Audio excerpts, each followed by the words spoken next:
আমার ভিডিওর উপরে যে ভিডিওটা চলছে সেখানে অরিত্রকে দেখা যাচ্ছে। অরিত্র দত্ত বণিক, অরিত্রকে চেনে না এমন কোনো মানুষ নেই। ও ভীষণ প্রতিবাদী ছেলে, আমি কিন্তু ওকে ভীষণ ভালোবাসি। এখানেও আজকে একটি প্রতিবাদী ভিডিও দেখুন। ও একটা জায়গায় যাচ্ছিল নিজস্ব প্রাইভেট গাড়ি নিয়ে, তো হঠাৎ রাস্তায় একজন পুলিশ অফিসার এসে ওর গাড়িটাকে আটকালো। ও সঙ্গে সঙ্গে জিজ্ঞাসা করলো, আপনি কেন গাড়িটাকে আটকালেন? তো সেই পুলিশ অফিসার বলছে যে আপনার গাড়িটা আটকিয়েছি আমরা ইলেকশন ডিউটির জন্য নেব। তারপরের অংশটাই ভিডিওতে দেখুন, তারপরে আমি বলছি। এটা নিয়ম। আমার অপরাধটা কি? আপনাকে অপরাধ তাহলে গাড়িটা থামালেন কেন? বলছি তো থামাবো না গাড়িটা। অপরাধে কিছু করেন না আপনি। কি সমস্যা?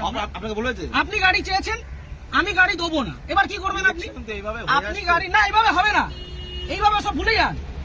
আমি গাড়িটা প্রাইভেট নিজে গাড়িটা কিনেছি। হ্যাঁ অবশ্যই। হ্যাঁ, গাড়ি তাহলে আপনি গাড়িটা আটকালেন কেন? এটাই কি বলছি। অপরাধ? অপরাধ অপরাধ কিছু করেন আমি গাড়ি দেবো না, কি অপরাধের করবেন? কথা বলা হয় না আমি আপনাকে। গাড়ি ঠিক দেবো না, তো, কি করবেন? আমার প্রাইভেট আমি প্রপার্টি, গাড়ি কেন দেবো না, দেবো কি না? করবেন? নিয়মটা মানতে হবে। না, কোথাও নিয়ম হতে পারে না। ইলেকশনে এইভাবে হয়ে হতে পারে না, ইলেকশনে হতে পারে না। আপনি উত্তর প্রাইভেট প্রপার্টি আপনি নিতে পারেন, আপনি বলুন। সরকারি গাড়ি বলবেন না আমার, এভাবে। ঠিক। আপনি বলুন কি আমার করা যায়? কাজের জন্য নয়, গভর্নমেন্ট কাজের জন্য। না, গভর্নমেন্টের কাছে দেবো না। অলরেডি নেওয়া হয়েছে। আমি গভর্নমেন্টের কাছে আমার নিজের গাড়ি দেবো না, আমার কাজ আছে। আপনি কি করবেন করুন। করার কিছু নেই। তাহলে আপনাকে আপনি ছাড়ুন আমাকে। ছেড়ে দেবো তো। ছাড়ুন। ব্যাপারটাকে শুনতে হবে তো।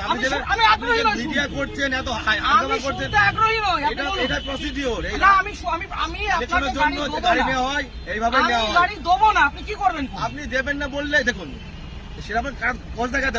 তো বন্ধুরা, অরিত্রর কথাগুলো শুনলেন, একদম বাস্তব কথা। তার কারণ ওটা আমার প্রাইভেট প্রপার্টি, আমি কেন দেবো একজন অন্য মানুষকে? তাছাড়া এই যে ইলেকশনে যে গাড়িগুলো ব্যবহার করা হয়, সেই গাড়িগুলোকে কি অমানবিকভাবে ব্যবহার করা হয়, যার গাড়ি পরবর্তীকালে মানে যখন ইলেকশন ডিউটির পর সে যখন হাতে পায় সে একমাত্র জানে। তার খুব শখের একটা গাড়ি, কত মানুষ কত শখের মাধ্যমে একটা গাড়ি কেনে, সেই গাড়িটা এমন কিছু লোক চলবে যারা ওই গাড়িটার মূল্য দিতে জানে না। তার কারণ তারা যে কোনো জায়গায় যাবে, যখন তখন ওই গাড়িটাকে নিয়ে বেরোবে, তারা সেইভাবে ইউজ করবে না।